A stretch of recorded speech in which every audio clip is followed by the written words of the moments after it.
চলছে দেশ জুড়ে 3 দিনের হিট অ্যালার্ট। বাড়ছে হসপিটালে রোগীর সংখ্যা। প্রিয় দর্শক, আমরা এখন রয়েছি কুমিল্লা জেলার চট্টগ্রাম উপজেলার মিয়াবাজার এলাকায়। আমরা সকাল থেকে এই স্থানটিতে আমরা অবস্থান করেছিলাম এবং আমরা জানতে পেরেছি যে গত 2 দিনের হিট অ্যালার্টে চুয়াডাঙ্গা এবং পাবনায় 2 জন নিহত হয়েছে। তাছাড়া উৎকট পরিস্থিতির কারণে শিক্ষা প্রতিষ্ঠান 7 দিনের ছুটি ঘোষণা করেছে।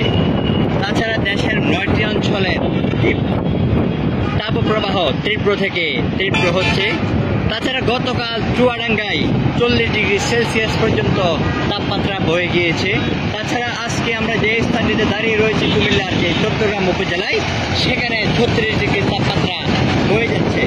তাছাড়া ইতিমধ্যে আরও সবচেয়ে উল্লেখযোগ্য ঘটনা হচ্ছে স্কুল, কলেজ সহ জাতীয় বিশ্ববিদ্যালয় বন্ধ ঘোষণা করা হয়েছে, যদিও পরীক্ষা চলমান রয়েছে। তাছাড়া আমরা হাসপাতালে খবর নিয়ে জানতে পেরেছি যে হাসপাতালে বাচ্চা শিশু, বয়স্ক সহ অসংখ্য বিভিন্ন সমস্যার রোগীরা ভর্তি হচ্ছে। পাশাপাশি যে ছোটখাটো স্ট্রোকের ঘটনা হচ্ছে বেশি বেশি, ঠান্ডা, সর্দি, কাশি সহ বিভিন্ন উপসর্গ নিয়ে হসপিটালে ভিড় করছে রোগীরা, যাতে ডাক্তাররা এইসব রোগীদের চিকিৎসা সেবা দিতে হিমশিম খেয়ে যাচ্ছে।